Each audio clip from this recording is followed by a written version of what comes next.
Hey guys, it's Robert Gardner with the Robert Gardner Wellness Podcast. I have Jenny Mapes on the program. She's just outside Seattle. Really anxious to talk with her. And Jenny, can you introduce yourself and let them know where they can find you online? Yes, thank you, Robert. Hi, guys. My name is Jenny Mapes. I am with Cross Function Sports Massage. Our website is crossfunctionmassage.com. And you can also find us on Facebook. We have Instagram too. We're getting more into that. Takes time. And then your Yes. Instagram and your Facebook start communicating and you're like, oh God, what is this nightmare? Yeah. Thankfully, they have a share button. So whatever you post on Instagram will then show up on Facebook. So that's helpful. Yeah. So what do you want to dive into today? I know that you contacted me, or I first noticed you. I think you commented on the podcast video that I did with Sean Kitzman. Right. Yeah. And what was it about that drew you in specifically? Right. The sports massage community in a whole, it's growing. It's a growing industry, but it's still small. I mean, we all have our niches within massage, and so ours is the sports. And what I really liked about him was, first of all, he does Brazilian Jiu-Jitsu. I did that for a couple of years, and he's in that sports field. I've also worked with some pro with movement specialists. I've worked with some pro baseball players, and so learning that he that's his niche is a really good connection. And then just a lot of what you guys talked about in that particular podcast really resonated with me. I was like, I found my people. Yeah, we're a small subset and we're cranky. That's okay. Most sports people tend to be type A personalities. Yeah. So a little bit about my story. I trained for the 2012 London Olympics in the high jump. I did not make it like most people who train for the Olympics, but I got out of IT and into massage because of it. I'm a 17-year movement specialist working with everybody from those who run 5Ks all the way up to the professional and elite level. And really melding those two. So when I was doing my Olympic training, at one point in time, I was doing a sprint and pulled my quad, and I went to physical therapist. I went to a sports med doctor, gave me pills and told me to rest. The physical therapist told me to do these stretches and exercises, and nothing was getting better. And at that time, I only knew massage to be the traditional face down, face up, underneath the covers, very soft. And that wasn't helping either. And then I saw this orthopedic massage person, just accidentally ran into him at the PT office. And he was like, oh, you got scar tissue here in your quad. And he raked that thing out. And I felt so good for the first time in months. And I was like, what is this? How can I do this? How can I help others with this? Because that injury could have set me back from reaching my goals. So because of that experience, I said, you know what?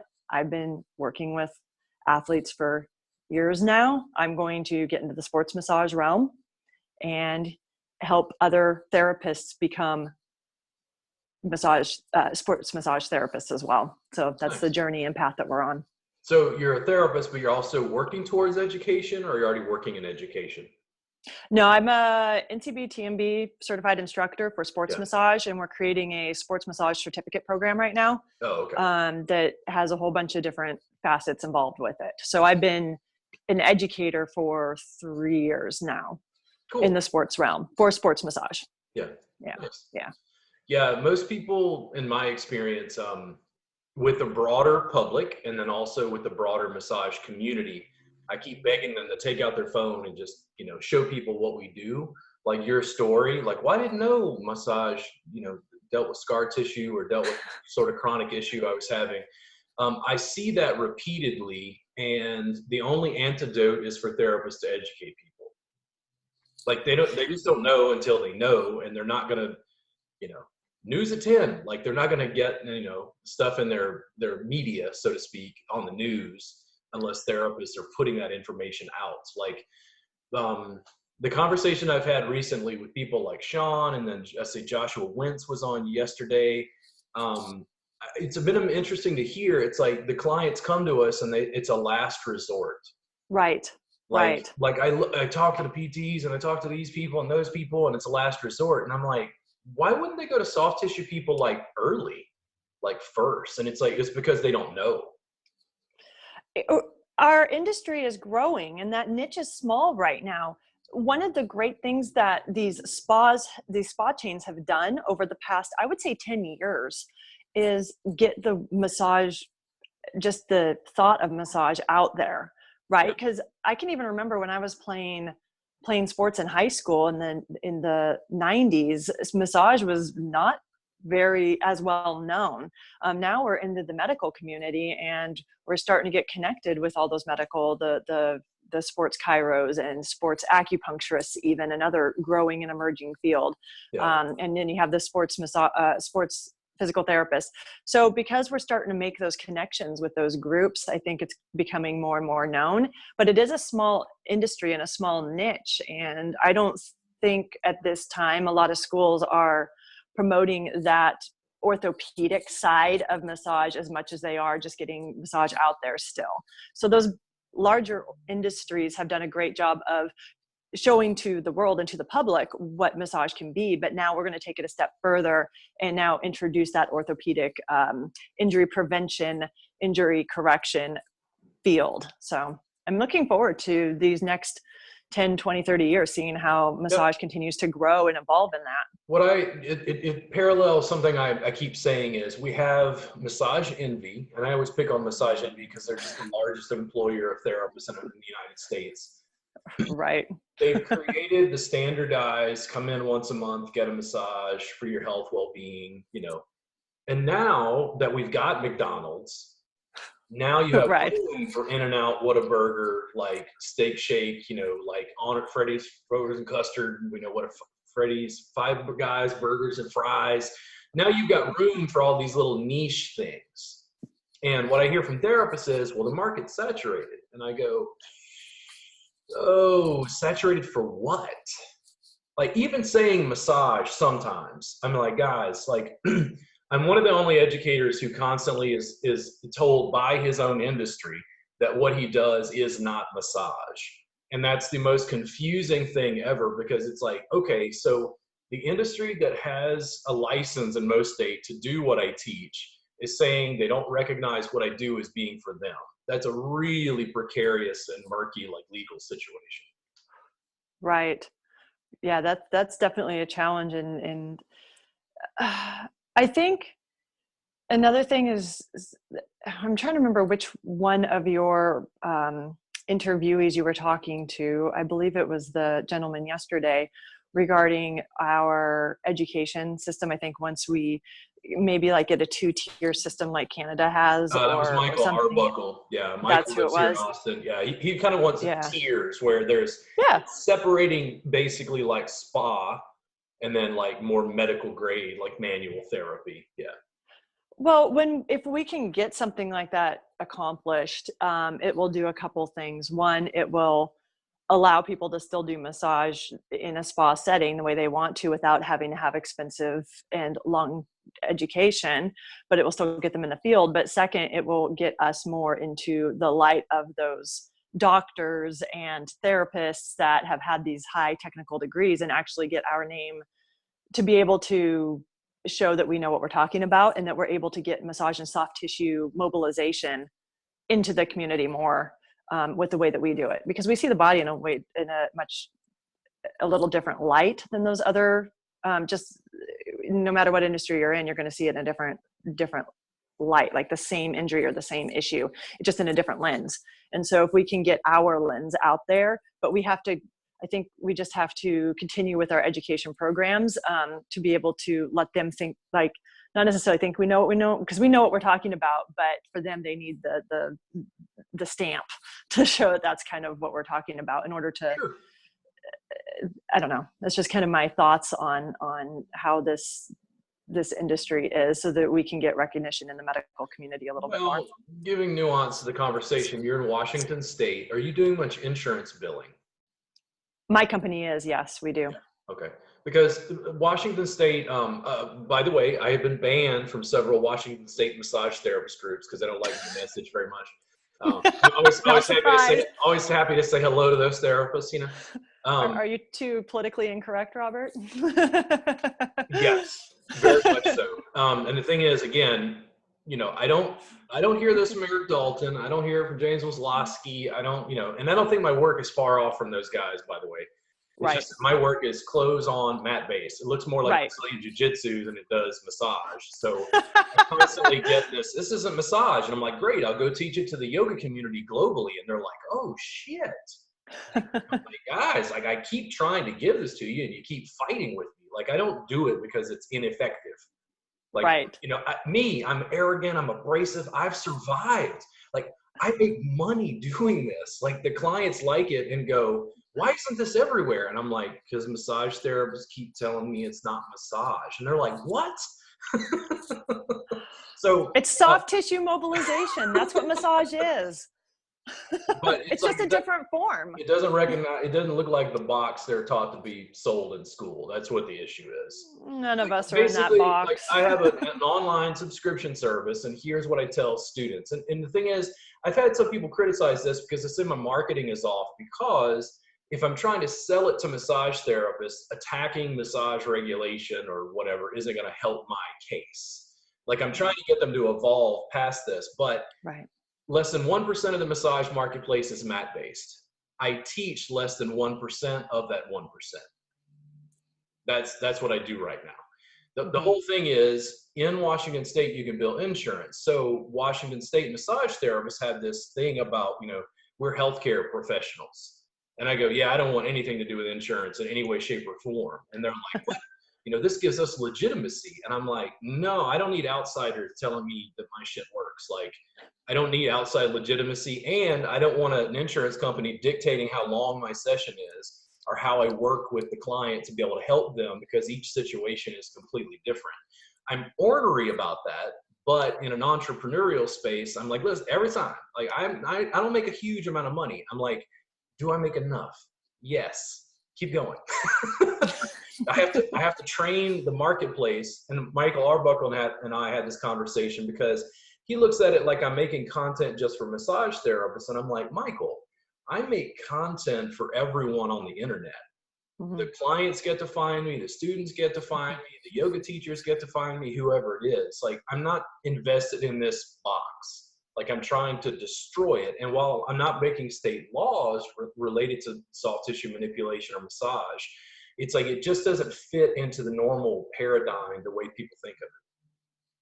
Yeah, and I don't think that we should fit into paradigms. I think there are so many amazing niches out there. Like, you have the Thai massage.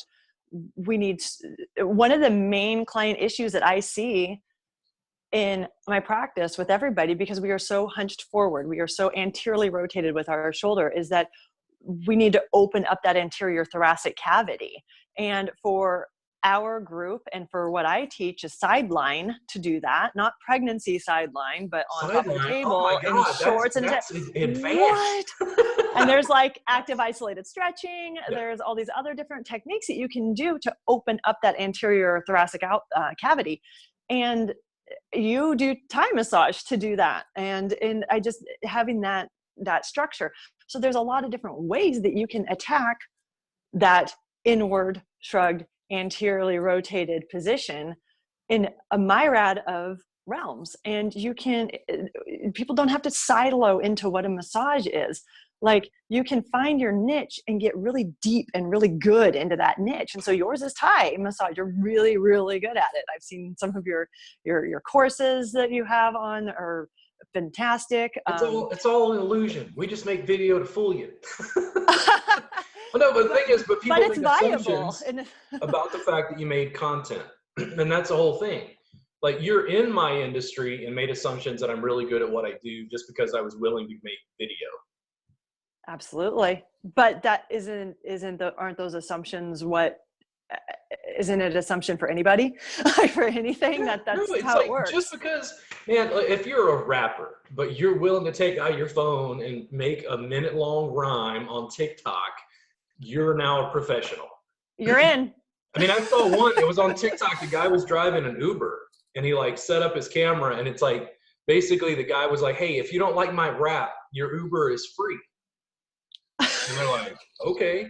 And he's got a beat going and he just throws out a rhyme and he's recording it, and they're just cracking up laughing because it's so well done, but it's like, that's the state of like media marketing that we're in. And that's the state of media marketing that our industry is not adapting to extremely rapidly. It's Oh, like, I absolutely agree with that. yeah, There's I don't want to give too bad of a rap to the massage community, but we're a little behind the times in several different areas, and that would definitely be an aspect. yeah. And I'm not quite sure, why do you think that is? I think there's a variety of factors. So each state is going to be different. Washington State may be a little different again. They tend to look at it as like, we're healthcare providers, we bill insurance. Across the United States, it's probably a little bit closer to what we have here in Texas. It's a 500-hour program. You only have to have a high school diploma. So you're not getting people of higher education, college education as often in the massage community. You have a lot of people who are 18 or 19 years old. Your school takes federal student loans. So it's like, okay, I can work fast food, or I can make $60 to $80 an hour doing massage. Ooh, right? So I think the community that we work with as well, like there's a lot of people who, it's like, I don't want to criticize their science background, but there's a lot of energetically inclined people who want to help people. They don't have another manual trade like a mechanic or an ACH back guy, or plumber or something. So massage seems to be this way to like work with people directly, connect with people, not connect with a device. They're not really interested in technology. They're actually interested in, I touch people and make them feel better. I think that's part of the primary issue that we're having, is like the people that wind up in the massage therapy field. And then I hear stories all the time about, the average therapist coming out of school, it's only like 5 years. So within that 5 years, they can't really become, a musculoskeletal pain expert. I've been working for 18 years. How long have you been working? In massage? Yeah. Since 2012. So how long has that been? Well, that's 8 years. It's 8 years. Yeah. So you've already gone past, the baseline. And In the that's the massage thing. community, yeah. Yeah, it's like if you're a blacksmith, you might be good at year 5, but what do you look at like at year 25? That's Right. what the difference is. This degree of like manual therapy, and I tend to use that word at this stage, this degree of, somebody comes in with a pain problem and I'm like, oh yeah, it's probably your infraspinatus, come here. And they're like, Right. how did you know that? And it's like, Right. it's just pattern recognition from having Right. done so many sessions. Right. And I think one of the things that, even though I've only been in the massage industry for 8 years, I've been a movement specialist for 17 years. And so I came from more of the biomechanical background, like the seeing micro, I love the word micro movements. Yeah. And I'm watching those micro movements within people's, the way their gait cycle is, the way their range of motion is. You're looking at the way their hips work. Like, is there a, what we call upper cross or lower cross syndrome? Like, you can check those out. You can do different tests for that. So I come from that training and that background. And so I could see spots where people were, I'm not going to say the word stuck because that's not very scientifically correct, but you could see where things are not moving the way they're supposed to move. And at that time I couldn't touch it to fix it because I didn't have the license to touch. Yeah. So I was like, well, there's got to be a way to unstick this area. and so I felt like I was missing that in my movement training. And so that's another reason why I got my massage license, so that I could actually be able to touch someone to make it better. You kind of went in the opposite direction, because I do the soft tissue stuff. Sean Kitzman and I will have conversations about this. My correctives and assessments aren't as great. My manual therapy work, like hands-on manipulation of soft tissue, is awesome. But I'm trying to learn, like I'm kind of going the opposite direction. But I could tell you already had like a head start when you started school. Yeah. And some of the things that I felt I had an incredible training. I got trained by Alexander School of Natural Therapeutics in Tacoma, Washington. And Bill Thompson and Alicia Alexander are incredible people. And they really did a good job of teaching us those types of things. From what I have seen as an employer, and then just looking around the community, a lot of educational programs are lacking that those assessment skill set. And so I think that also trickles into the massage practice, because if a therapist doesn't know how to do those types of assessments or those types of things, they're not going to bring it into their practice. It hasn't been ingrained in them. So it's definitely a learning curve for a lot of massage therapists, I think, because we get so focused on the touch side of it, and maybe less so on the how is the before and after. So yeah, my background comes a little bit different, at a different angle than how most people's massage careers are. Yeah. Yeah.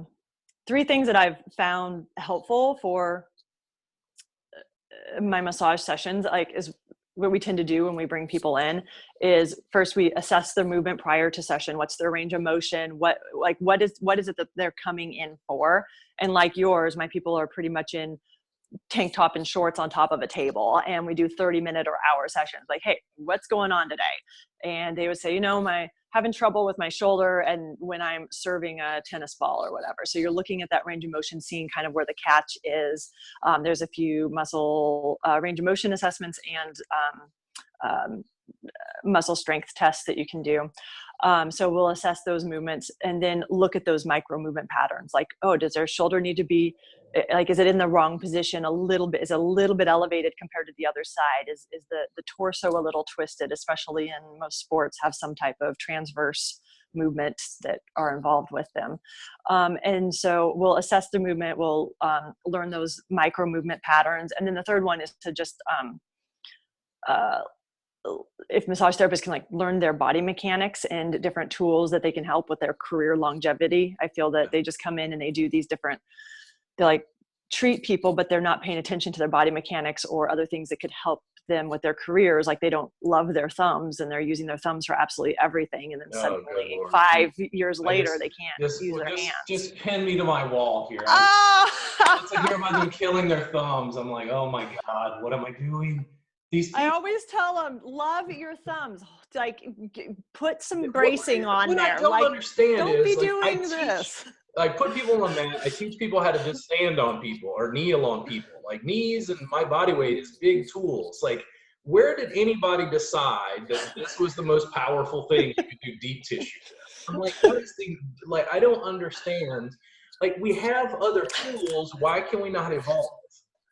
It's like the therapist will take a class with me, and granted, like there's some therapists that might be a little skeptical. They'll take a beginner's intro Thai massage class with me. They're doing mat work for the first time, and they go, "Wow, this is really deep and effective, but it like saves my body." And the whole thing is, I go, "Yeah, like that's what I've been saying forever." And they go, "Oh, will you give me a job?" And I go, "Huh?" Because they want me to open the facility and hire them because they don't want to run the business. And I go, absolutely not. Like, it's not what I'm trying to do. And they're like, oh, it's like, oh, this is pain. It's just like, I mean, literally, the first like CE course I put out online was carpal tunnel. Because my own people are developing problems with their hands and arms because there's too much compressive force on this. Yeah. And if you think about it again, when I talked about those micro movements, if you have your wrist in that 90-degree angle and you're pressing a lot in that direction, where do you think the momentum and, I mean, just physics, if you go, it's going to go right up your arm. So if you can get everything into a plane, a lateral plane, then you're going to have less impact on your joints. And thumbs, and especially people that have more flexible fingers, where does the joint stop and start bending again? That's where you're going to get the compressive force. And so I'm wondering how much the longevity of a massage therapist is 5 years. We could extend that way longer by using those tools. And people think tools are something like rock floss or Graston or those types of things. But as you mentioned, knees can be tools, elbows can be tools. There's so many different ways that you can use your body to be able to extend your career. And it really needs to be taught online. So I'm having a text, conversation with somebody in a Facebook group. They still think I'm teaching this. And I'm like, no, boxing is not Brazilian jiu-jitsu. It's not the same thing. Like, I don't, they're like, well, why don't you use a table? And I'm like, because it's useless. Like, it means I can only use the upper half of my body. It's like, why do I have to get on a table? Like, it's like I'll make, jokes with students, and it's like, between table and mat, because I teach both, by the way. Like, I teach Right. both. Like, I try to have them understand, it's like, if they can't do my work on the bus to a stranger, they can't really understand what it is I'm doing, because I don't feel limited by like where I start. It's just, once you have a broader base and a platform, it's like, you wouldn't want to, get up on the table, because the table typically is like a smaller mat. Right. Like, I'll see this in a table tie class, for instance. I'll teach students table tie, but I started fusing almost mat-based body mechanics into it. And then you can see them slowly start to get on the table. And when you get on the table in Western culture, it starts to change like cultural context and parameters in a way where people get fired. Like, you can't get on the table with a client at Massage Envy. They're going to fire you. They have a corporate policy that you have to keep one foot on the floor at all times. Yeah. Yeah, it definitely starts breaching into that ethics, depending on what state you're in or what company you're in. I know, Ethics. super fun, huh? Oh my God. Well, no, I was a philosophy student. My focus was on ethics and existentialism. So I'm like, ethics. Oh yeah. So you know all about that. And you know all the ways to twist that to make it so that it's still viable. I missed my calling as a lawyer. Like, I read contracts. I'm like, ooh, that's the angle. I read law in Texas, and I'm like, that's how they made the loophole for themselves. Like, it's all like language and jargon.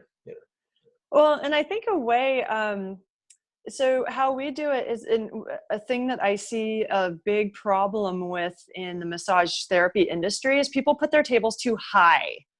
Use your hips, use your legs for leverage. Don't use your upper body for leverage. Pressing down from your hips up only gives you, first, like less than half your body weight that you can put on someone. But second, again, back to the body mechanics, you're going to be in a crunched position. If you can put that table very, very low, when you can then lean into what it is that you are doing, and that will give you your force comes from let's just start with just simple biomechanics. Your force comes from the ground. So whatever you press on your foot is going to then go through your body and whatever is compressing on the person. So and you can change your foot angle, even like 1 inch, to get a little bit more pressure or less pressure, but it's from the ground. So you're going to have more strength if you're pressing from the ground and using your hips with the table lower than you will with the table higher. You just lost a lot of that ability to have that. I'm not even really anti-table. I express this, and I've dealt with it for so many years. It's like, I just want more diversity, and I want a therapist to have a broader tool set. That's really all I teach. Like, they don't even call it. I love it. It's like, it's just more tools. Like, when you come in and talk about correctives and assessments, I don't go, well, that's not, no. Like, stuff I don't. Like, I learn from my colleagues and peers as part of the reason I do the podcast. Because now I'm interested in you and Sean Kitzman and Joshua Wentz and the stuff you guys are doing related to sports and, correctives. It's just, the therapists seem to be locked into this small box, and they don't want even to like break free of it. They complain about their hands hurting. They complain about making not enough money, but they're not willing to do the things they have to do to like expand outside of it, to like actually stand out and offer something that is, I don't want to say beyond massage, but it's like, the students who study with me, for instance, start to go, well, what do I call it? Because they can't sell massage. They can't sell table cream, glide, and nudity and do my work at its fullest. They're like, well, how do I get clients? And I'm like, you work your ass off like I do. You start a podcast, have a blog, create video, let people know you work on chronic pain, connect with people. And they're like, oh, but that's work. It is. And that's why we need employees, but we also need business owners. And that's a prime difference between a business owner and an employee. An employee just wants to go and do their skill set, do what they're supposed to do, and then go home for the day and not have to worry about the hours behind the scenes of doing your books and doing all the stuff that's involved to be able to grow the business and continue growing it. Because you can't just start with word of mouth and then call it good. You have to continuously work on your business. Do you have staff in a facility that you run? Yes, I'm actually in my facility right now, my empty facility. And yes, I have, I have 4 staff members currently, and we just moved into a larger space right before COVID shut us down. And we have the ability to have another 3 therapists. Yeah. Are you looking forward to expanding post-COVID? 100%. Yeah. So go ahead. Sorry. Oh, no, go ahead. So I opened up another business. I guess I have the entrepreneurial spirit here, but I needed to stay from the medical and HIPAA side, and then the health and club health club and gym side. So I opened up Cross Function Sports Recovery, which is an entire recovery facility that I'm actually in right now. So we built that and put sports massage inside of it. So that's how our business is right now. How do you find the process of, like, what I want to say is management, but the business side of like managing therapists? And I don't know if you have contractors or if they're employees, but.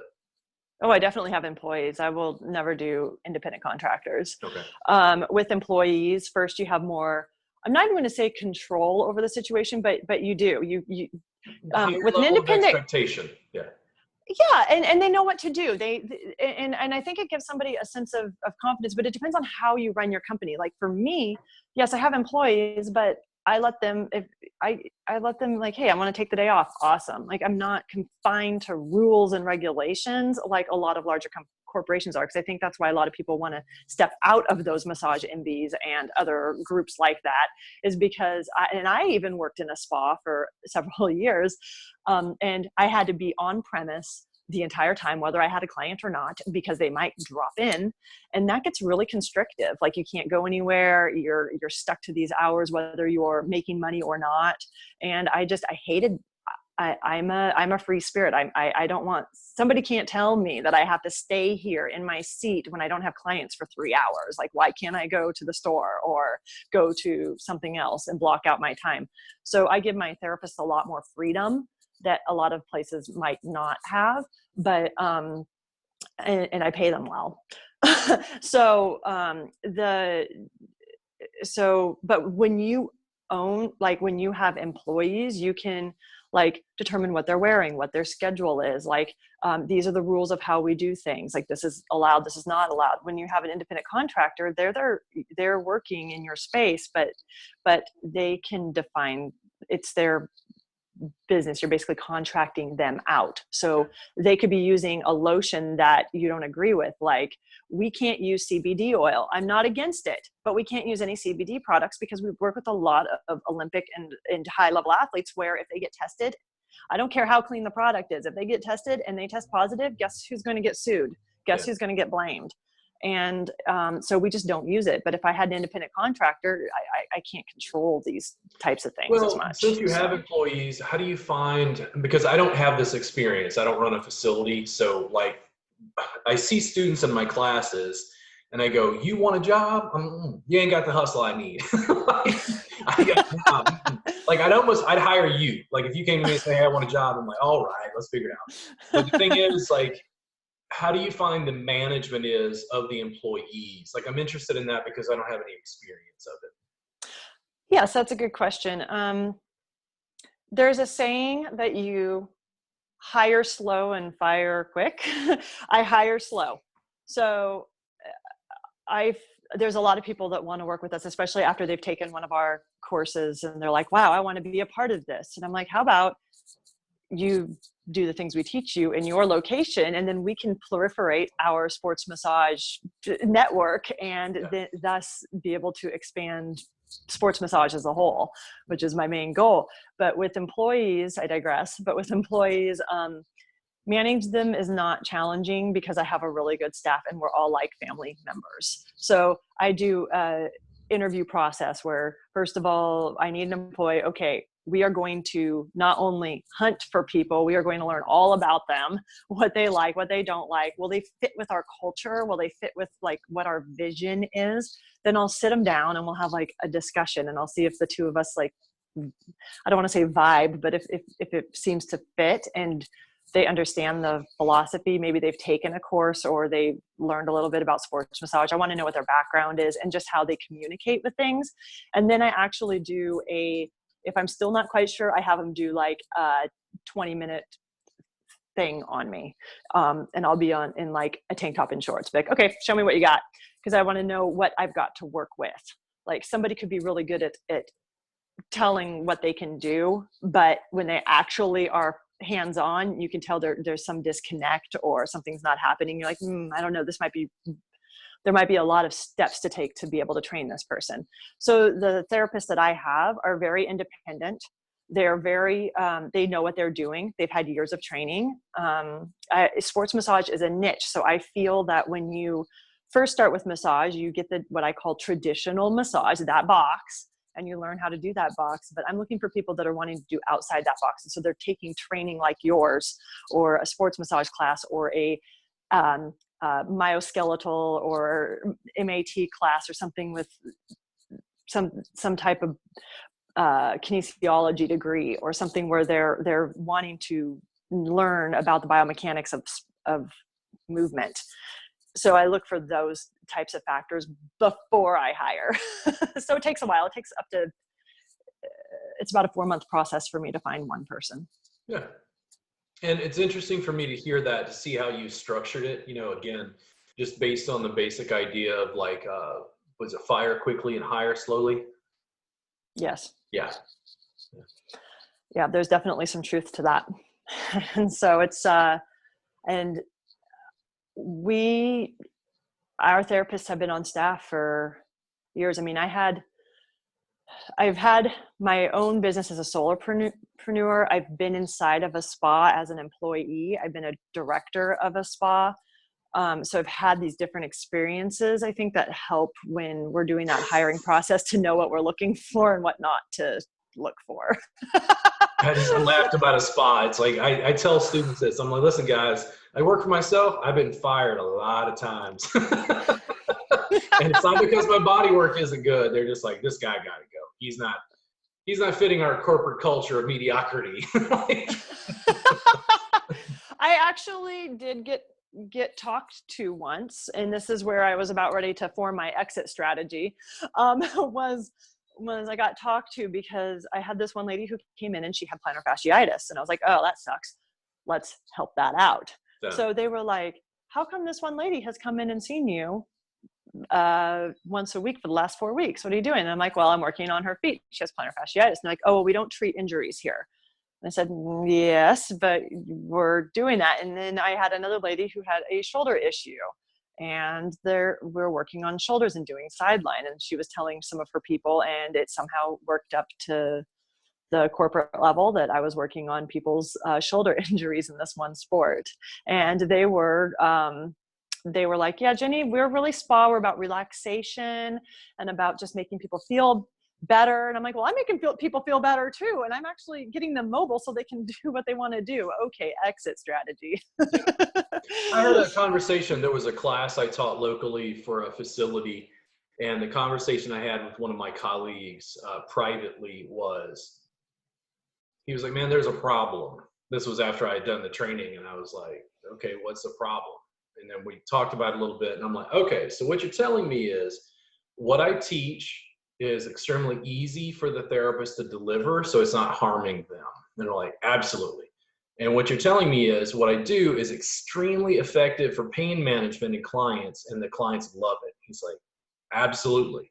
And you're telling me that you and the facility owner are making more money because you're doing what I taught. And he said, absolutely. And I said, okay, what's the problem? He's like, well, it's not what they teach. And I go, okay, if he doesn't want something that's effective, easier on your body, and great for people, I don't have anything to offer. like it sounds like you just created Uber in the cab industry, and they're like, no, this is not what we do. And I'm like, but it's more effective. You just told me it was. Yeah. It's solving issues. It's solving their issues. It's making them money. Like, how is this a bad thing? I don't know.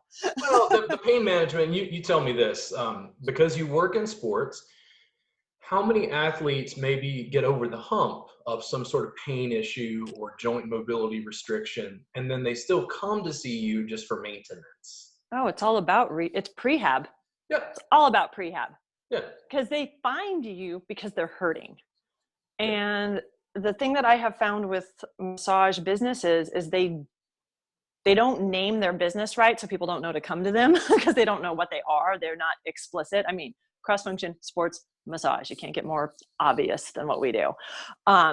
They don't know what to do, but if they find a sports massage therapist or it doesn't matter what it is, somebody who's going to orthopedically help them with their pain, they're not wanting to get into that pain again. If you understand the sports and the mechanics of what they are doing and what their body mechanics are for whatever sport or industry that they're in, and not even just sport. You've got laborers, we have Boeing here with people that are sitting there screwing on bolts on planes all day long. Well, what do you think their carpal tunnel and wrist and shoulder complex look like?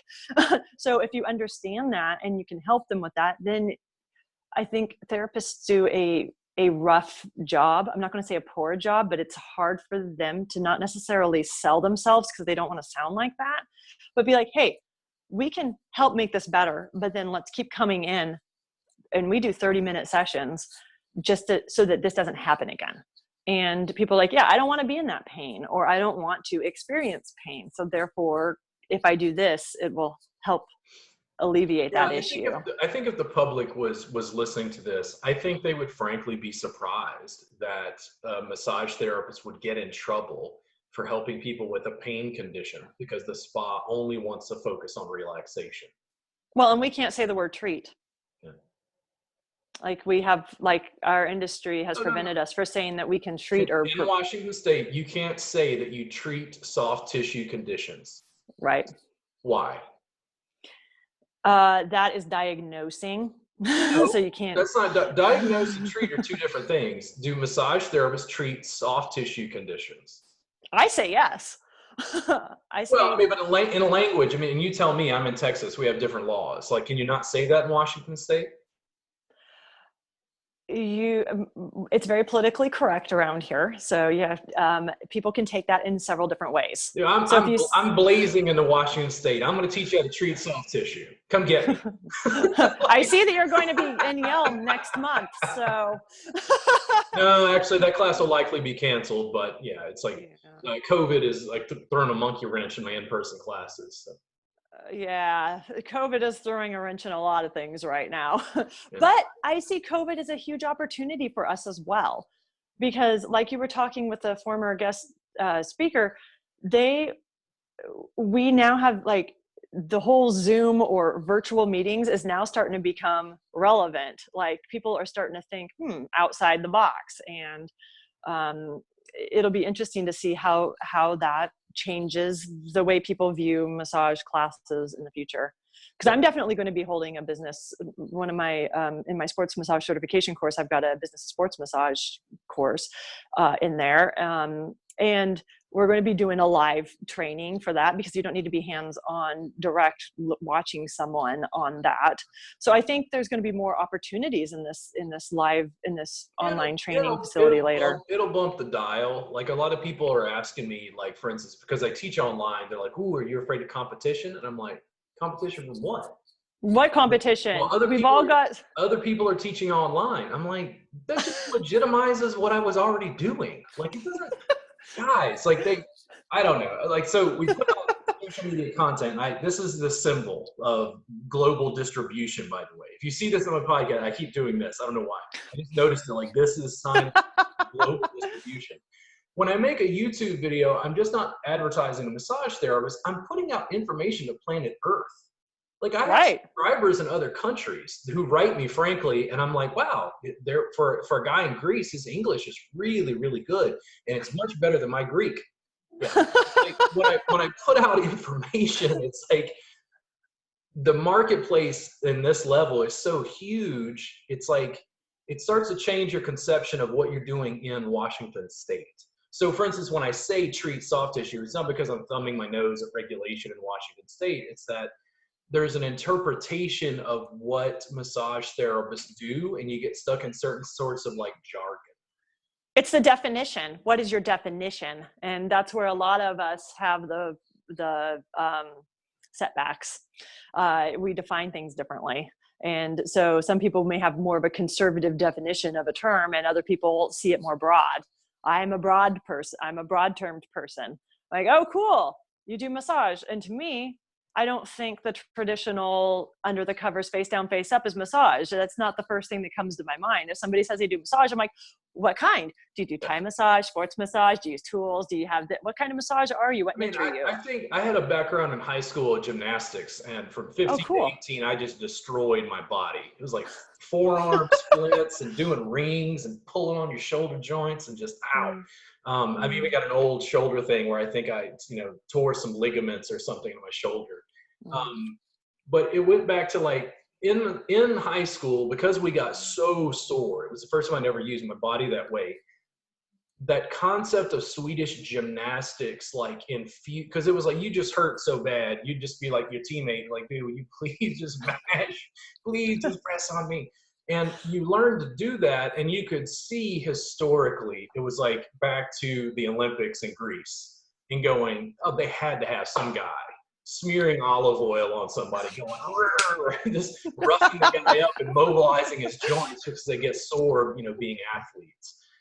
To me, that's just as much massage, but I think massage also, from a global context, is like, when you start looking globally, it's like there's a lot of like differentiation. So when I was in Istanbul, you went to hammams, the Turkish bath, and it's like going into a Turkish bath is as much a cleansing ritual as a massage, as a chiropractic adjustment. Like, you can't do this here, but the guy suds me up, cracks my neck, and it's like, it's amazing, but like, you're like, man, this is illegal in the United States. Like, you couldn't do this.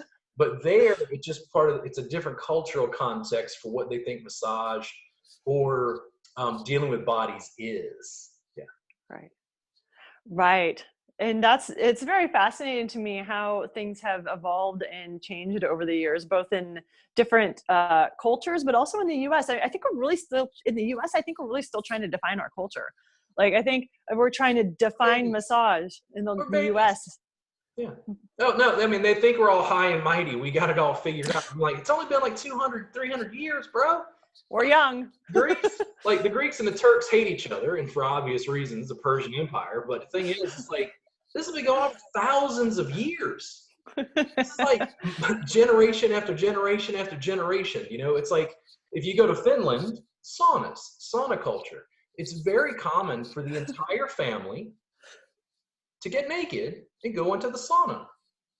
And mom and dad and grandma are like, laying around completely naked, like taking shots of vodka, putting like birch, or whatever on the sauna, like steaming it up. It's like, it's just a different cultural context. And that's the thing, like, America's still trying to figure it out. And I think that it's interesting that clothes are off, like nudity-based, like massage, has sort of flourished in the United States, while at the same time we're very puritanical and like cover up. Yeah, we're trying to meld two cultures almost, the way it's doing it. And so I always I just call it the traditional or non-traditional. So because a lot of people are just used to us exiting the room and them getting underneath the covers and everything. That's why when we do a movement assessment, that first of all, they're like, whoa, movement assessment. I've never had this before. What are you doing? What are we going for? And then after that, I just throw them like, hey, do you have any shorts? No. I'm like, okay, I'm going to step out of the room, throw the shorts at them. I'm like, step into these and open up the door. Let's get going. Let's go do our thing. And it really throws people back for a little bit, just because we have defined massage in the US as the underneath the covers quiet music. I play reggae. One guy likes to listen to rap. I'm like, okay, we're massaging the rap here today, guys. I mean, because it's all about the client and what the client needs and what will help them out. And so if that's going to get them into the state that they want to to have their massage, then go for it. We're going to have a painful session and they want to put on rap, I will Pandora that. We don't need crickets and running water here to get our job done. You got to kill the flautist, please. I thought about if I ever opened a facility, there'd be a note symbol with Enya in it. No Enya. No Enya. No offense to Enya, but like none. Like I can't. The spa music just kills me completely. I'm just like this. I'm done. I'm going to go be an investment banker now. I can't deal with this. Well, the thing I wonder is like when the running water music starts to happen, I'm like, don't people have to go to the bathroom? Isn't that the antithesis of what you want to do in a massage room? Are 3 hours long, typically, sometimes a little more, but 3 hours long, mat base, clothes on. And the students will go, huh? They're like, what do you do if somebody has to go to the bathroom? I go, we take a break and they go to the bathroom. And they're like, oh. I'm like, guys, this is just common sense. Like, this isn't, I mean, it is different, but it's not, insurmountable. Like, I don't get feedback from clients like, well, this isn't a massage. This isn't the service I want. No, they freak out. They're like, oh my God, this is amazing. Why isn't this everywhere? I hear this constantly. Like, I'd have a client who'd want to go sell my services to other people, get referrals. And they're like, Robert, I don't know how to describe what you do. And I hit a branding issue because if they tell a massage, they think table cream, glide, and nudity. And I'm like, how do we, evolve past that? And that's where there's that dual tier where it's like, am I teaching therapists or am I teaching the public? I'm really just kind of teaching both and just finding who that audience is. For me, it's always just finding the people that are my ideal clients and ideal students. Absolutely. And that's when, because I actually came to that dilemma when I was making my Sports Massage 101 course, was who was my target audience. And I built what we called avatars, just to like get your perfect client and your perfect student in my case. And I was like, I can address both of them in this because we want public knowledge to understand sports massage and we want a therapist to understand sports massage. So we're going to be addressing both groups in this particular course. And because you're absolutely right. The interesting thing that I find with your situation, like for me, it's obvious. Sports massage, okay, well, we're working with athletes or people that have some type of movement in their being.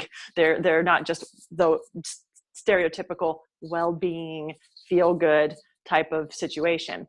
With yours, I find a little bit more challenging, and I can see where you'd run up against this because most people think Thai massage is not massage or it's stretch. Like it's hard to put that one in a framework or in a well, what's even worse is they'll put it in a framework and say, well, you're not a small Thai lady. And I go, you're correct.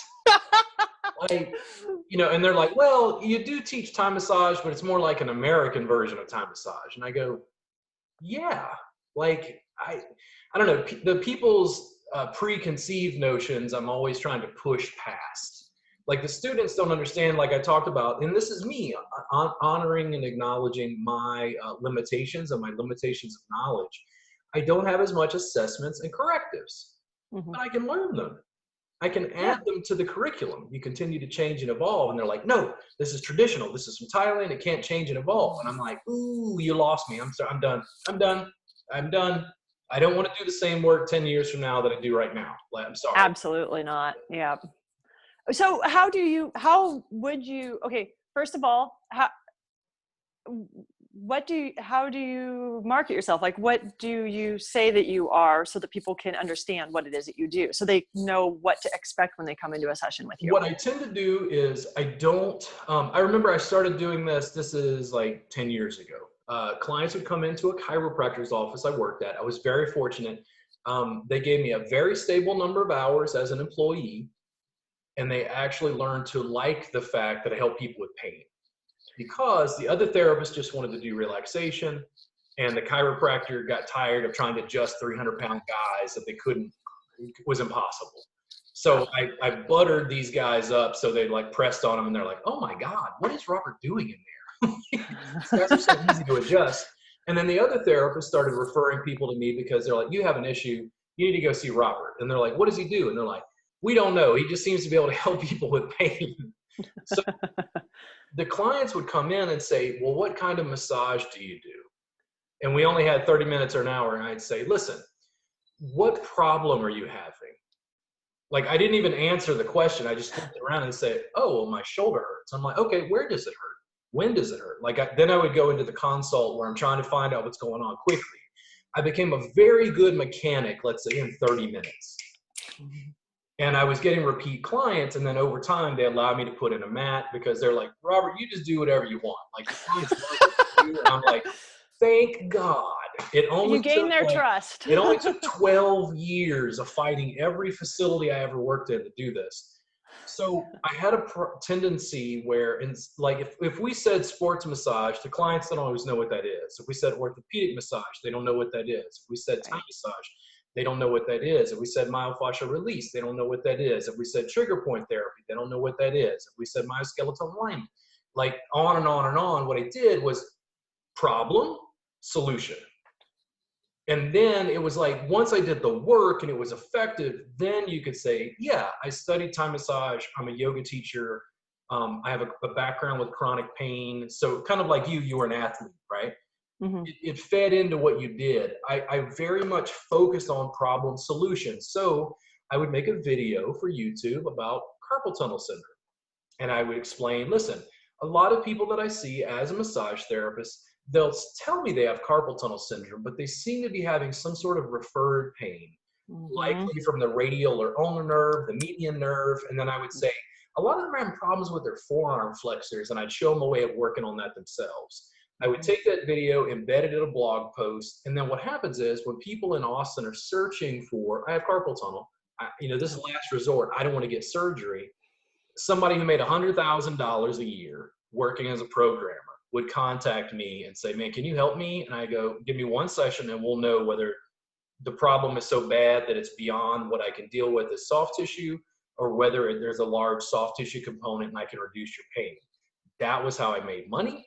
That's how I could be arrogant, abrasive, listen to Pink Floyd in session and didn't care. And the whole thing was, it's like, yes, I used Thai massage in instance. So like if you put up orthopedic massage on your website, that's an SEO keyword. Yeah. More specific. If you put in, sports massage, more specific. If you put in like mobility coaching, more specific. If I tried to sell it as massage envy was always going to come up on the first page. So I kept skewering conditions, sciatica, piriformis syndrome, education. And the thing is, that was what worked to just get a trickle of clients related to keywords like Thai massage. And when it came to like the way you presented yourself, like not only was I a therapist, but I had 4 workbooks, 4 sets of DVDs, a subscription service, 1,000 videos on my YouTube channel, tons of blog posts. And they're like, even women, I have a home-based practice, women would go, I was a little worried you might be a serial killer. Why? I'm like, well, what got you over the hump? And they're like, oh, I watched like 10 of your YouTube videos. It was obvious you were a consummate professional. And it's like, cha-ching. The thing is, like, image. And that's what it is. That's what holding up the phone is. It's like you're crafting your image to draw people. And instead of focusing on more like what I did, I focused on problems. And said, are you having this problem? Let's come in and work with you. Are you having this problem? Let's come in and work with you. And I was looking for more specific conditions. Mm-hmm. That was where I really made the impact. They weren't really going to come to me. And I felt like I understood this at some point. I was always focused on chronic pain, and I wasn't going to win at a spa game. Relaxation. I just wasn't offering Swedish. It wasn't what I was interested in, but I'd have a plumber come in. He was 250 pounds, and Bubba was like, oh, my back is just killing me. And I'm like, come here, Bubba. And he's like, I don't understand. What is this? I'm like, this is going to help you with your pain. Take off your boots and lay down. And he's in jeans. Yep, absolutely. This is Texas. Absolutely. Massage a lot of people in jeans. And I would bust his ass up and down my mat. And it's like, you'd have to take a shovel and pull him off of my mat, just scrape him off the mat. And he's just like, oh my God, dude, this is amazing. And it's like, there you go. It's like plumber. What does a plumber fix? It's like, I got a pipe, man. It's broke. There's water. It's like, what it's for. That was how I did it. The challenge is if I have students who are trying to do the same thing, they have to compete at the same level. So like the students, I can hear them, they're kind of like, well, no, but how do we do it and like make it easy? I'm like, what? You think my way is the easy way? You think going your own is the easy way?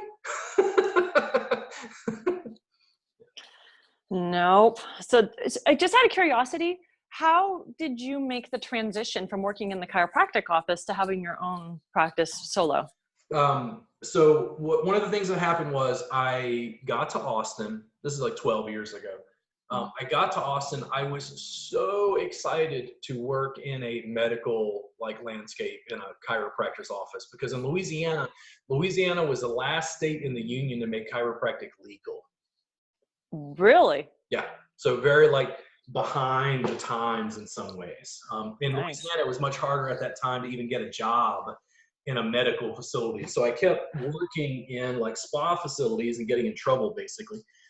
So I got to Austin. I found a job in Cedar Park with a chiropractor. I had clashes with the chiropractor, worked there a year. And it was like, again, it didn't matter that I could help people. It was like they kept boxing it in. Like, you do what we tell you to do. Yeah. So I got a job at a nonprofit. And I was a volunteer coordinator at a nonprofit, something I had no background in, by the way. So when I got that job, you just threw my entrepreneurial spirit into like, figure it out, dude.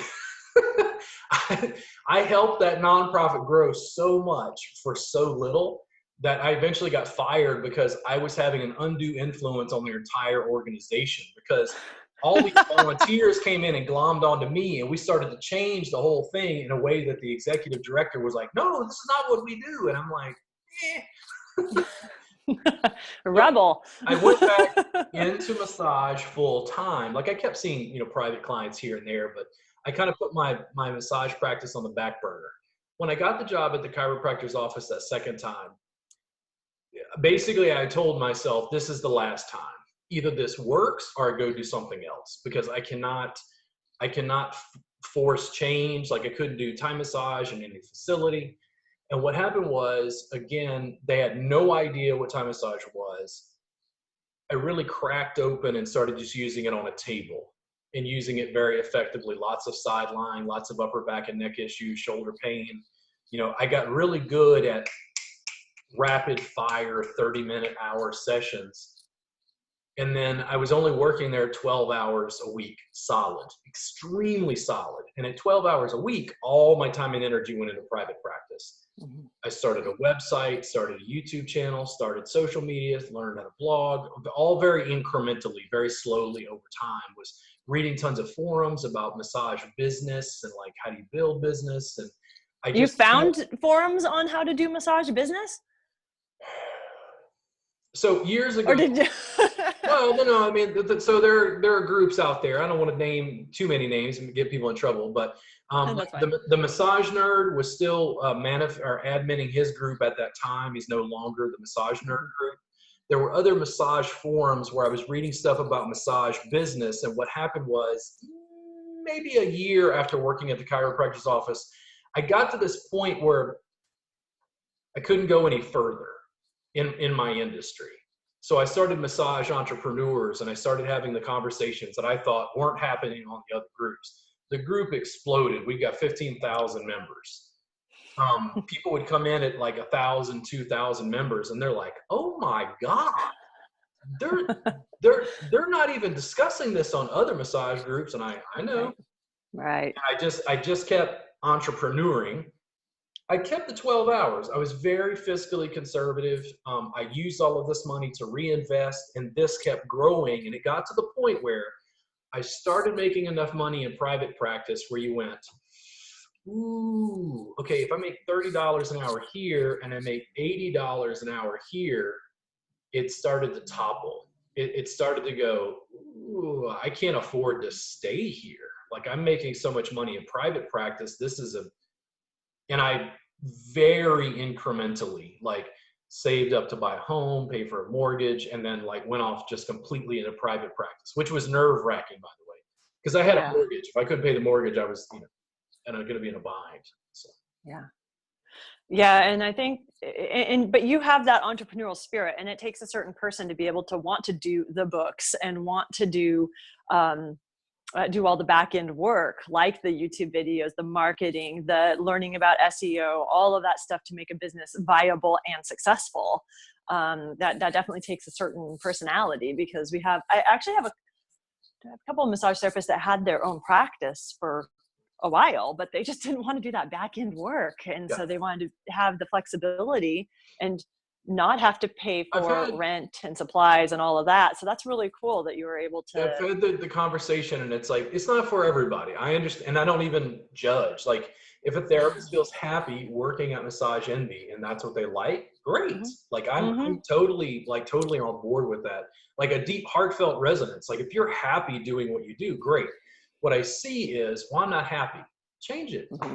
Change it. Like, Absolutely. yeah. You have control over your future. The two things that I think entrepreneurship specifically, like, how did I wind up? And it's like, I think there were two things that I valued. I valued freedom and I valued profit. And I could maximize both working completely for myself and innovating. I love it. Changing, developing, doing something other people weren't doing. And then there was an additional issue, because it was like, becoming an individual and standing out from the greater society, it means you almost feel ostracized at times. Like, why does Prince dress like that? He's wearing all purple and like women's clothing and ruffles. Or it's like, because he's Prince, he can do it. It's like, well, you get pointed at. Like, I would go to a local massage school and give a presentation. So it had me in to talk about private practice, and I understand the role a little bit of like social proof.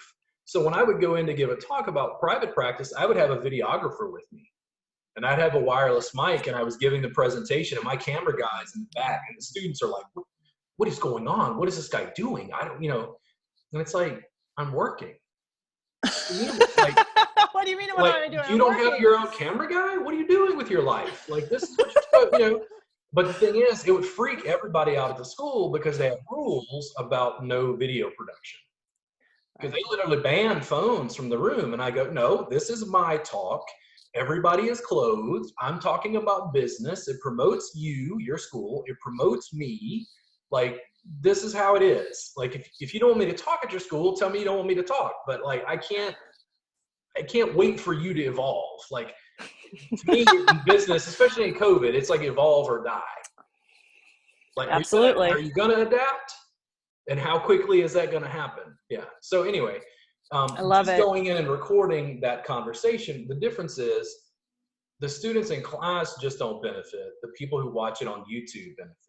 The other massage students benefit. You turn it into a blog post. You're, using this to kind of bring people along your story. Absolutely. I mean, it's a message to my own heart. This is what I noticed when I saw on you guys and was listening to your conversations, was exactly this. It's like, I found my people. They get it. Yeah. When you not in my own little box anymore. When you find Sean and I, it's like appealing. I'm like, oh, that's a unique individual. I was like, yes, I'm going to listen to all of it. Yeah.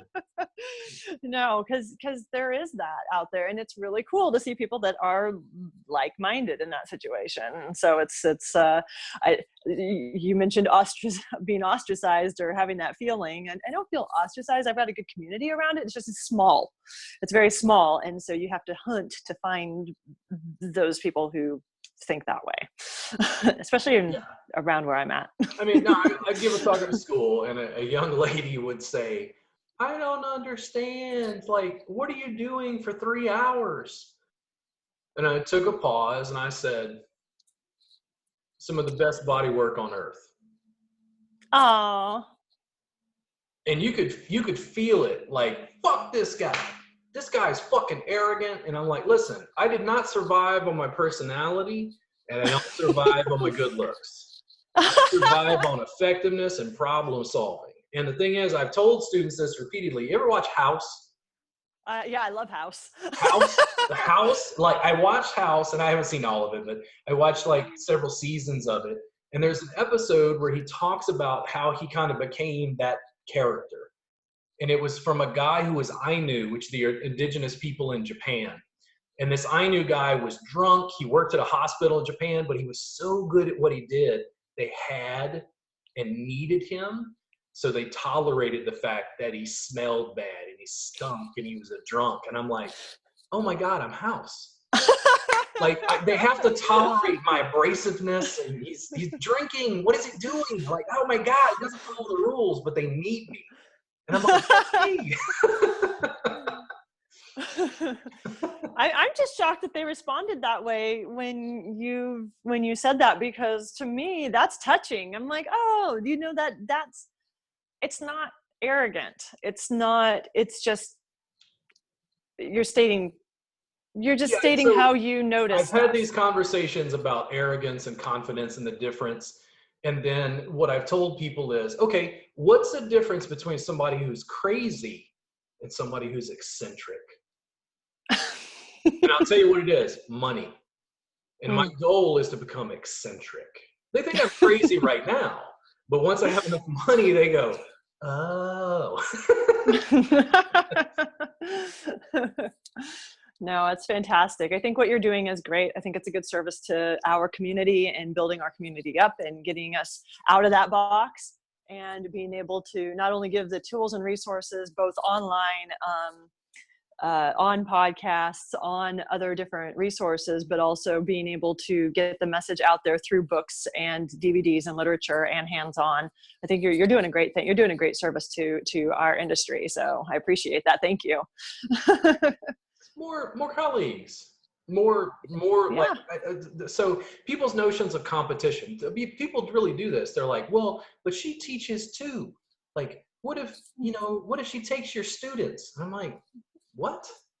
Like, no, I don't expect everybody to learn everything from me. Like, go study with other people who do crazy stuff and like learn from them and like create better body work. Like, create your own thing. Go do this. There is so much knowledge in this world. So many people have great ideas and concepts, and you can never learn enough in even just like in one industry or one silo within our industry. You can't. Like there could be 3 fascial specialists that are really well known in this area, and they still can't reach the amount of people that are needed. Modalities. It's like myofascial release, Watsu, whether they're trademarked or not. Like, where are these facilities? There's only massage facilities. And that's what I keep trying to explain is like, we can create Whataburger, In-N-Out, all this other stuff. Like, I'm trying to seed, I guess, like innovation and sort of creativity, niche services within the industry. I know they're there. Right. Like, I don't offer aquatic therapies. It's not that I'm against it. I just don't have a pool. Yeah. Right. Right. Yeah. And I don't know if a person can touch every one of those industries themselves anyway. Like, it's cool to have specialists that really deep dive into specific subjects, and you can learn all there is to know about the way that subject matter expert teaches. And then you can go to a similar subject matter expert, and they have their training and knowledge in different people and different resources, and you can then learn from them. It's just, this field is not constricted, and there are so many things out there that you could learn for a lifetime and still not get all the knowledge that you need. The therapist always, the market's saturated. I'm like, no, saturated? No, not even close. Like, dude, like, I live in Austin. The bulk of my Austin community, not massage therapists, just generally, they have no idea who I am. 1.6 million people in the greater Austin area. Like, I can't even remotely serve that population. Not even this. You're saying you can't have 80 hours in a day? No, like, I can't even, I might be able to figure out how to like stand on 2 people at once. But even that is still just like a small percentage. Yeah.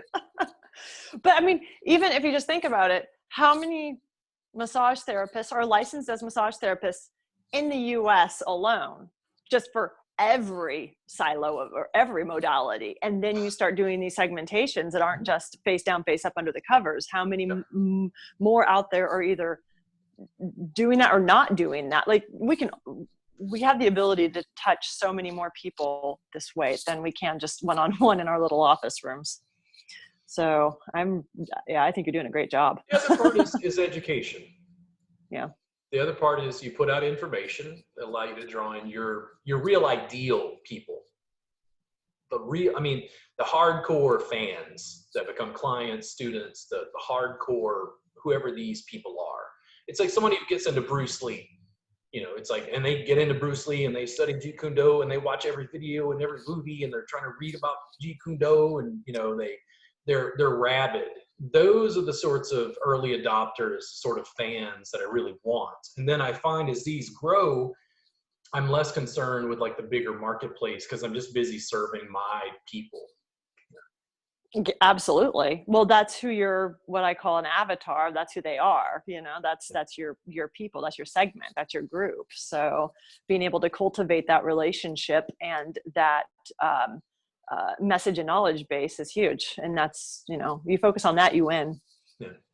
What challenges are you having in business? Because it sounds like you were doing quite well pre-COVID. You moved into a new office. Like, what challenges are you having in business? And they could be COVID related, which everybody's in the massage industry right now is kind of freaking out.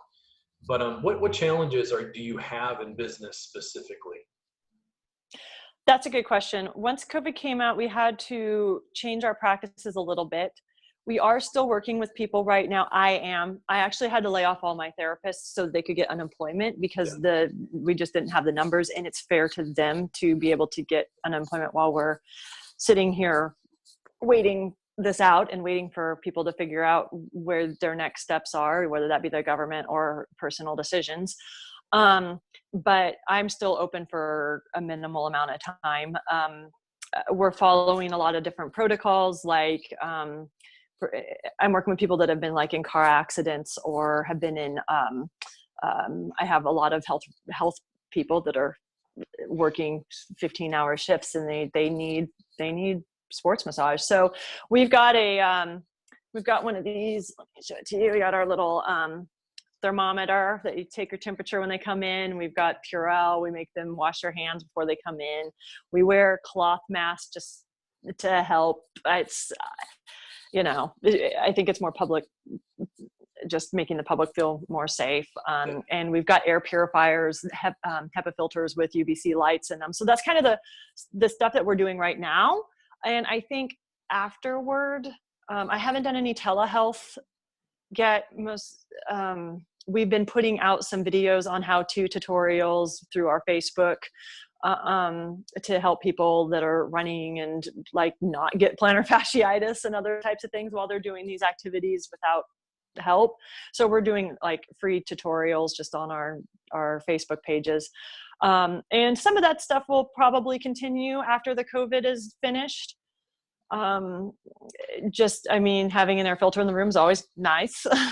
Having hand sanitizer in every corner of your office is helpful. We'll probably do away with the masks, but I don't even see anything wrong with taking someone's temp. I mean, I don't really want to be working on someone with a fever. This might be a way to introduce that to the society, especially in Seattle, where they're very concerned about those types of things. I know everybody in the different parts of the U.S. have different thoughts and feelings on all of that. That helps. What are you having as like non-COVID? Like, were there issues in your business that you were kind of bumping into that you couldn't quite figure out? Before COVID happened? Yeah. No, our problem is we didn't have, problem was we were having space issues. So I started out this business very organically. I had a little room and with a bunch of talk therapists were down the hall, and I just had my little massage room that I rented. And then from there I got an employee. So I became, I had another business, and I kind of made that my cross-function sports massage my side business until I could build out of the corporate world and out of the spa world. And then made that full time, added an employee. Well, now we have two people working in one room. Well, within 6 months, we were both so full of clients that we needed to get another room. And then I hired like 2 more people. We just don't have the space. This is what I find interesting. So I deal a lot with students who maybe want to go on their own. They're not completely happy with their spa gig or wherever they work. why is it that independent therapists find it so hard to get clients and you're bursting at the seams? What's the difference? I believe it's niche, and I believe it's marketing, and I believe it's knowing what you're worth. I think a lot of therapists start out and they give these $35 an hour massages, or they Groupon to death. What people don't understand about Groupon is that they force you to take 40% of your off of your service to begin with, and then they only give you half of what it is you got because you're using their service, and it sinks you. So I think it's for me, I'm like you, I'm tenacious, so I don't stop. I will go out because I am sports specific. I will go out to the clubs. I will work with the teams, all of that. And so I think that's what makes it successful. Stuff I would do for free. I wouldn't even charge sometimes just to get people to know me. Like the Time Massage Jam I run in Austin, therapists are like, I don't understand. What is this? I'm like, it's a community bodywork event. And they're like, what the hell is that? I'm like, we created it. Like, okay, classes are expensive. You can come study with me for free every Thursday night. It's fine. And they're like, what? And I go, oh my God. Like, listen, Susie, John, you guys are a couple. Come to Time Massage Jam. I'll show you how to work on each other. And they're like, oh my God, we can do this? And I'm like, yeah, this isn't rocket science. But the thing is, why does he do this? And I go, because every time we make like an hour video where I'm showing people hanging out, having fun, mat-based, and they're like, they can't see the bigger distribution of like normalizing what I do. Of like, people have to know who you are to be able to request your services. Well, and you have to know the people who know people.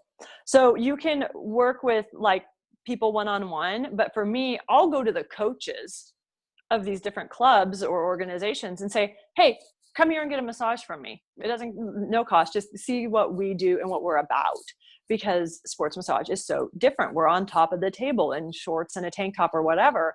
And a lot of people haven't experienced this before. We use percussive tools, and I don't fully agree with the philosophy of static cupping. I'm a movement cupping therapist, like dynamic, but we'll use tape and movement cupping and stretching and all this stuff. And they come back and then while I'm doing it, I'm just telling them how it could help with their industry. So let's say let's for example, say it's a swimming coach. Well, swimming coach doesn't really care about the other sports, but if you can say, well, hey, this helps with your extension on the dive when they're coming through, if you can get your hips to be more mobile. And if it's shoulder mobilities, a lot of times they have issues with because they're breathing and they're holding their breath while they're making these movements. You got diaphragm issues. So it's like, here's some things that we would do for people that have diaphragm stuff. So you let them know how you can service and help their athletes so that they can get better. Yeah. And then they tell their whole team. Now you didn't have to do 12 massages. You just did one, and then that person proliferates your message. That's in my situation. On some levels, it seems so simple, but I think most of what I've seen, and I would tell people this, I do think a lot of therapists could work on their technique. And that's always adapting and evolving and changing, growing. But I think most therapists aren't making it because of the business. 100%. 100%. Yeah. And that's why when I found this group, I was like, yes, they understand business, because you have to know, it's not, what do they say? The old saying, you build it, they will come. You build it, they will not come. You have to build it and then market it and know different techniques of how to do that. What group was it that you found? I found the Massage Entrepreneurs Facebook group. Oh, okay. Yours. Yeah. I was assuming that was what it was, but I was just asking. Yeah. Yeah. And I get a little tired of being in groups where all they do is complain about other people's practices, and they complain what are you doing about Massage Entrepreneurs then. I love entrepreneurs. No, man, it's rough. It's rough. So one of the things people don't understand about the group is I allow a real degree of like transparency, and I allow posts that other groups don't. I allow people to sell directly, so long as the post has value in the post. Like if you had an educational, like a training thing or something, and you said, hey, this is what we're doing, this is what it is, and the post teaches them something about social media marketing, and you say, hey, if you want to buy, you can. We allow that. Other groups do not. They're like, that's that's totally against it. And I'm like, I have a problem with an industry that doesn't understand business and then is teaching people that self-promotion is against interests somehow. Like the reason we allow certain things in the group, and it's like, and also, I get to be a troll. You can't ban me. Like, I can say It's your whatever I group. want, and like, It's it's your mine, you group. know, like, get out. But, you know, when they say, and I hear this constantly on massage groups, like self-promotion, you can't post that here. It's like, I don't, I think that is actually contrary to teaching massage therapists good business practice. Yeah, it's telling them that they can't succeed. It's in effect telling them they can't succeed. It's putting them in a box. It's saying you can only do X, Y, Z. Well, then you're going to have that person unhappy working in your case, a chiropractic office for the rest of your life. And that's not fair. Like, if somebody's got that entrepreneurial spirit and that ability and that drive and that desire, why are you limiting that process? And there's so much knowledge and understanding that can go around. Like, we all have something to add and to this community, and entrepreneurship is one of those. Why is that bad? I don't understand. So yeah, I don't get it. Yeah, I'm not completely certain. I can't completely figure it out, but a lot of therapists are just in the group. They don't even treat it as an entrepreneurs group. Like, I lean heavily towards the entrepreneurs, not so much the massage. And that's the difference. A lot of people are leaning towards the massage part. And I'm like, if I see another post about how to file for unemployment, I'm like, this is why I've been trying to get you to entrepreneur, is so you have money. Like, you don't have even just $1,000, just an emergency fund, just $1,000. You don't have anything. Yeah, I mean, because they don't. Do they teach money courses in massage school, like business courses? ooh, ouch, Like, ouch. people. This hurts. This hurts. This hurts. I mean, you have to. There's an ICE fund, in case of emergency fund, and it can only be like just a little tiny bit of savings does add up over time. Same with like saving up for taxes. You got to do it. Well, emergencies are going to happen. They don't. This skill is not learned in the massage world, in my opinion, What I tend to or do is not well. I don't get angry. I learned this over time as a therapist. So, for instance, I would work on someone, soft tissue treatments, and then I would say, hey, this is how you can use a tennis ball or a foam roller or something. I try to empower them to work on themselves. Yeah. And some people didn't care to, and it's like, cool, it's fine. Like, I don't have an emotional attachment to whether you use what I'm teaching you. But to see a mass industry go, oh my God, I got to file for unemployment. I go, okay, just keep educating, keep drawing your target audience, keep giving people stuff. But like, I can't have an emotional investment or whether they actually learn to entrepreneur themselves. It's like, well, how do I start a YouTube channel? I'm like, go to YouTube and type in, how do I start a YouTube channel? And they're like, oh, like, guys, they didn't teach me this in high school. They didn't teach it to me in college. I learned it because I'm just ornery. And I go, how do I figure this shit out? This guy's got a YouTube channel. How do I do this? And you go to Google and you go, how do I start a YouTube channel? And you spend a lot of time reading FAQs and articles and watching videos, which, am I excited about tech and FAQs and geekery and learning how to connect software? No. But I'm excited about building my business, which is connected to having those tools. Absolutely. And another thing that people don't understand is that you can be working for someone, but have another revenue stream outside of it. And there's nothing wrong with that. And you know what? All those little things that people sign, let's say they love working at Massage MB. I'm just going to use that as an example. That's fine. The little clause that they sign that says you can't do massage within a 10-mile radius or whatever that they make you do. Don't do hands-on massage, do other things. There's a lot of other things you can do within the massage world besides massage, and that will save your hands. That will make an additional income stream for when things like this happen. You have something to bank on. He's thinking. Yeah, I mean, no, it's a rough time. Everybody's dealing with COVID. You know, it's like, if I had 3 revenue streams, 2 of them just vanished overnight. So I'm still surviving, but like, yeah, I've gone and looked at the unemployment thing and may file. But at the same time, you know, I have a little more cushion than most of the therapists I know. And it's frustrating to see the overall landscape of like what's happened. One of the reasons I've done these podcasts so aggressively during this time is, frankly, I'm isolated. I get a chance to talk. I get a chance to connect with people, and I produce more video for my, social media. So I'm trying to take advantage, and even in my subscribers group, I'm like, guys, why aren't you working on your business? And they're like, well, CDC. And I'm like, no, I don't mean see clients. I mean, why aren't you building a YouTube channel? Why aren't you starting an Instagram account or learning how to do TikTok videos? Like, why aren't you building a blog? And they're like, almost annoyed. Like, you don't get to tell me. And I'm like, no, no, no, no, no, no. I'm not telling you what you need to do. You come to me for education. I don't recommend you spend the next 6 weeks or 2 months doing nothing. I mean, you can. Like, if you want to take a break, please take a break. But don't come to me later and complain about your business.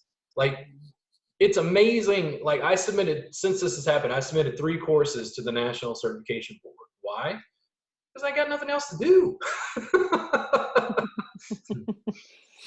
Yep. Nope. I totally hear you. And so for me, my biggest challenge here is I opened up this 2,700 square foot facility for sports recovery, including cryotherapy, movement classes. Like we're doing sports yoga classes, stick mobility classes. We're doing compression, leg compression, all this kind of stuff.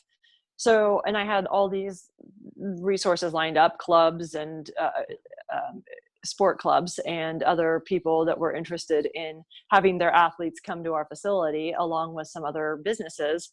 And then the COVID thing happened. And of course, you can't compete in sports. You can't be in a facility. You can't be more than 6 feet away from each other, or less than 6 feet away from each other. So basically we got shut down 2 days after we opened this huge, very expensive facility. So that would be my main challenge. Massage dropped to barely any clients. My therapist couldn't work, and this beautiful facility with lots and lots of loans and debt is on hold right now. So then it's like, okay, well, what are the next things that we can do?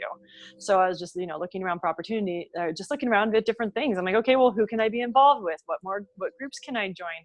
What can I learn on self-help learn? Like, so I'm going to be getting my master's personal training certification, the master's level. I just need to take one more course. All right, let's do it. So there's a lot of different things that a person can do besides twiddle their thumbs. And so it does present some opportunities, even though it sucks. Yeah, I mean, it's not ideal. It's not ideal in any way, shape, or form. I'm 42. I've never seen anything like this. It just, hit everybody. But it's not just our industry, it's every industry. Like, I really don't know, because I'm not watching the news, and I'm not, how do I put this? I'm consuming some basic information, but I'm not really going out trying to find out, well, how do restaurants deal with this? It's like, right. Okay, man, I don't know. Like, I'm sorry, guys. Like, if I could help you in any way, please let me know. I'll have you on the podcast. But it's like, it's a frustrating situation. But at some point, things, I assume, are going to return to normal, and we're not going to be living like it's The Walking Dead. Society is not going to collapse, regardless of how invasive or how debilitating COVID is. Right. I assume that things are going to slowly get back to normal, even if the economy's in recession. And because I work on chronic pain, I'm like, there'll be people in chronic pain. I'll be working. Like, I'll just continue, building however I have to. And I'm hardcore enough, like, listen, it's like, if it gets a little bit more fiscally tight, I may just have to go get a job. And I'm the best HEB bagger you have ever worked with. And I'll take out my Instagram story, and I'm out here at HEB entrepreneuring. And they're like, I have something to do with massage. And I'm like, dude, I meet people all day. Like, I got to pay bills, man. Like, I built a business working somewhere else, right? Right. Because that was how I got started. I'm not against this. Like, this is a valid piece of entrepreneurship, is delivering pizza and then investing in your dream. Mm-hmm. Absolutely. There's nothing that says we just have to be a massage. We can do Uber Eats or ClickList right now if you need to. There's so many people that are on that have been laid off right now, but there are so many jobs around here anyway that are available that are just those, maybe doing groceries or something, but you're still making ends meet, and your end goal is still your massage business. So there's nothing wrong with that. Awesome. People think entrepreneurship is just, oh, I had a great idea, success. And I'm like, if you really totaled, let me ask you a question. So if you really totaled the average, the number of hours you put in, you're laughing already. You know where this is going. If you really look at the number of hours you put in, everything related to your business, how much do you make up per hour on average? I don't want to know. You're like, I don't want to know that number. It'd be for, because it's like there's so much behind the scenes, right? I'm going to pretend like those midnight things getting these classes out don't count. Yeah. Telling my husband, hey, I'll be home a few hours later tonight. Yeah, there's a lot of behind this, but that's what makes it successful. You can't just come and massage and go home and then it works. There's a lot of stuff that you have to do behind. Yeah. And depending on what it is that you're doing, I mean, even if you just have a standard. Sometimes, and it's like, why do I even do it? Because you could just go get a job. I could just go, I'm tired. Let's go get a job. And it's like, why do you do it? Like, what is the driving impetus? Absolutely. Absolutely. And I think until people I think that's why I got into massage, because I was very successful in IT. I was very successful. I was a account executive for a mapping software company at the age of 20. How old was I? 25. 24. I was also doing coaching on the side, and actually my soul fulfillment, I liked my job, but I loved coaching. I liked helping people out. I liked the idea of being able to help solve problems that I had in my IT position, but I loved working with athletes. Yeah. And being an athlete myself, I felt like I could relate to them. And so the times that I'm doing these burning the midnight oil, and it's that driving that soul fulfillment is there, and you can't put a price on that, and you can't put time on that. Yep. The soul thing, like people who have 9 to 5s, they kind of look forward to the weekends. And I've had this happen where they're like, dude, what are you doing this weekend? I'm like, what? Like, I'm working.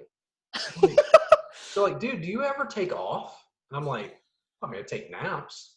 But the thing is, like, I love what I do. And it's not that I don't ever take a day off, because sometimes I do. But when people ask me, what's the burning thing? And it's like, listen, I can help people exponentially with chronic pain that doesn't involve surgery and doesn't involve medications. Yeah. And I can change an entire industry if my ideas are correct. Yeah. It's like, that's awesome. That's like a life well lived. Like, in the end, it's like, do you actually enjoy what you do? Yeah. And if you don't, even why are you working as a massage therapist? Like, go do something else. There's tons, tons of careers, tons of jobs, tons of things you can do. Like, to talk to someone at a party, I had this happen where there's a lot of guys in Austin who work in the tech landscape, IT. And I talked to a young lady, and she's like, oh my God, Robert, you escaped. And I went, huh? And she's like, Robert, all the guys at this party work in IT. They make $100,000+ a year, and they're horribly miserable. Like, they don't really like their jobs. They just have a good job that pays the bills. She's like, you just sat and talked about what you did for 20 minutes. Like, it was the most exhilarating thing you've ever dealt with. And I'm like, oh, I guess other people just have jobs. I don't know. I don't do that anymore. Right.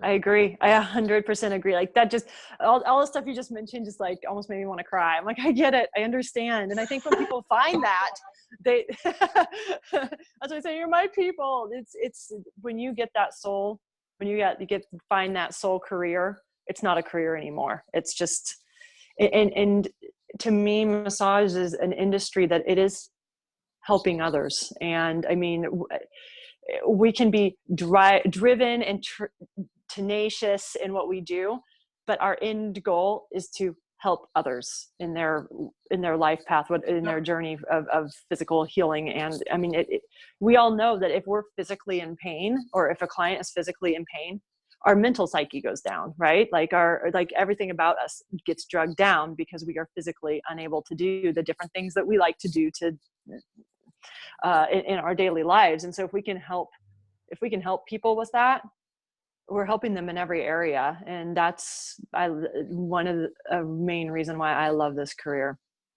It's a good industry. I spend so much time teaching online now. I had a yoga student, Tony. Tony was like, well, Robert, don't you still want to teach like yoga classes in person? And I go, yeah, like you're here in yoga class. Like I'm still teaching. She's like, but you spend so much time teaching online. And I'm like, Tony, I get to take, if I recorded you right now and we made a class, I can put that out and help 10,000 people. This information exponentially increases the reach and potential care that people have. That's what I do now. Like, That's beautiful. I'm not going to stop seeing clients or stop teaching students or stop having in-person classes post-COVID. The difference is I'm taking all of this, documenting it, and going, scale globally. Like the students, they think it's like, oh, I just want to go teach in Omaha. No. I want to teach in Tokyo. I want to teach in Istanbul. I want to teach in Athens. I want to teach in Belgium. Yeah, it's like Brussels. It's like, I want to go, to Rio, man, and have a full class of students who are ready to learn and teaching me Brazilian while I'm trying to help them with their English. Like, this is a, global marketplace. I love it. I absolutely love it. It's awesome. And I'm so glad that, you're willing to do that. That's great. And I'm so glad that you're wanting to talk with me today on this podcast and video cast. Thank you for that. Just expands people's parameters. Also, I get someone who's more attractive than me, who represents women in the marketplace, to go, wow, maybe Robert isn't a complete jerk, He's not. And what you say is ornery, I don't call ornery. I call it tenacious. It's tenacious. Yes. You're going out, you know what you want, and you're going out there and getting it. There's nothing wrong with that. There's various opinions, and people are allowed to have those. Is there anything else? Is there anything else that comes up for you that you absolutely wanted to discuss while you were here? Not really. I think we did a really good job of elaborating. I can't believe that it's already been almost 2 hours of talking. Mm-hmm. I had no idea. Yeah, I guess when you're really passionate about a subject, you could talk for hours about something, right? Yeah, I've had people debate me. They're like, man, people won't listen to a podcast that's over an hour. And I go, fans will. Like, I don't. Like, I just, how to put this? Do they want long videos, short videos? I don't know. I just keep making stuff and seeing what people respond to. Like, I don't. We actually did that with our social media. I was like, well, for Instagram, I go, what is my audience like? So I purposely put a video that was 10 minutes long on my Instagram for Instagram. What's it called? The Instagram IGTV. Live. Yeah, TV. Either just that or live. Yeah, I did TV just to see how many clicks we'd get. And then I did live to see how long somebody would watch through the whole thing. Like, when is their cut off for the Instagram thing? I'm curious. I don't know what my audience is. So I'm going to put something really short, and then I'm going to put something really long. I'm going to talk about subjects of how to do injury prevention. And then I'm going to talk about subjects of like what our equipment is, and then just what I'm doing for the day. Like, hey, here's our coffee maker. Let's see what people are interested in, and just throwing it out there, because you just don't know what's going to stick until you try. Yeah. So that's been fun for me. The documentation, somebody commented that they thought the degree of transparency I was trying to promote, like, you had to share your trials and tribulations, and I'm like, well, you can, but it's like, you're just showing them you. Right. It's just building personal brand. It's like, it's interesting to me because we both know that we have an industry where there's a deep connection with clients because of touch. Right. But at the same time, therapists aren't using social media to build connection prior to getting to touch. Right. Like, this builds just as much heart resonance, like if it's done well, where you're like, literally, like in this, do you have children, by the way? I have 2 grown stepkids. Okay. So, moms will come on and they'll be in the podcast, and like their kid will wander in and they're like, oh, I'm so sorry. And I'm like, no, that's great. That totally humanized, like, she's a mom. She's busy. The kids are like, Mom, what are you doing? It's like, it builds personal brands. Like, I try to express to students that sometimes it's not what I do well that builds a brand. It's when I flub and I and slur my words, or I, say something wrong, or I say this muscle and mean something else. Like I did a YouTube video, I was doing some abdominal work, and I said something about being on the carotid artery. And I didn't notice it because I'm just busy teaching and I just said talking. You're just doing it. And the thing is, somebody in the YouTube comment was like, "That's not the carotid, that's the abdominal aorta." And I'm like, the fact that they commented on an error, you listen to it, is what boosts up the algorithm so more people see it. So it's almost like the things that brand you as you, or whatever, like makes it more personal. It makes it more like what I get from students, for instance. They're like, I ask them to be on the podcast, and they're like, "Wow, Robert's he's so real. He's so approachable." And I'm like, I'm just a guy. Like, Yep. It's absolutely. It's all about that human connection. Yeah. That's funny. I laugh because I've done that too. Where you're just getting into your talking, and then suddenly you're like, wait a minute, that's not what I meant. And people catch you, but they're listening.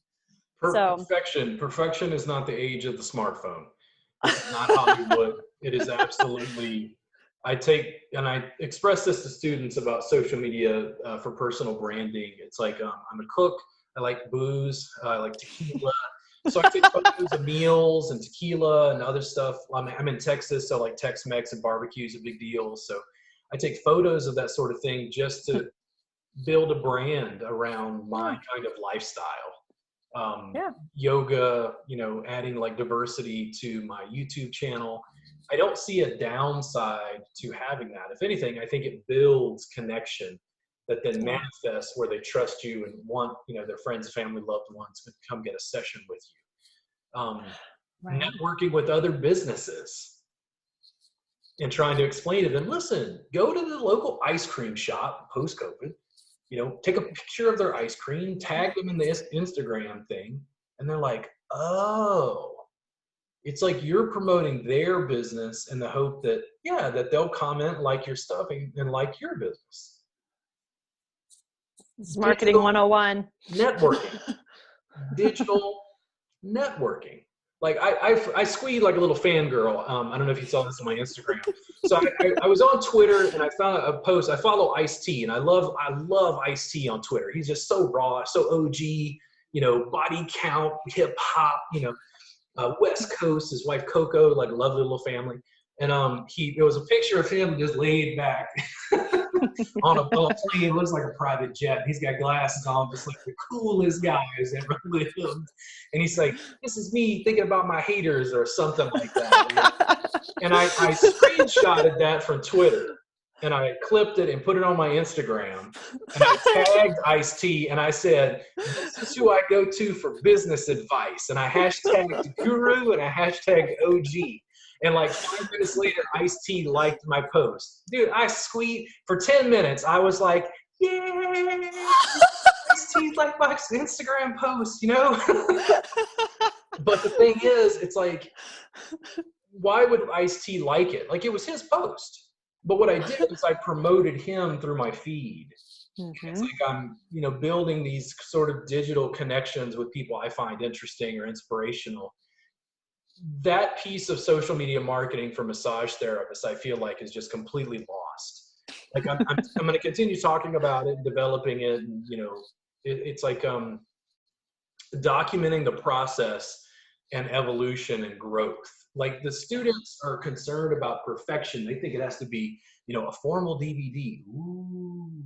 And it's like, no, it's just documenting what you do as you do it. And like, it's about being better. It's not going to be about being perfect. It'll never be perfect.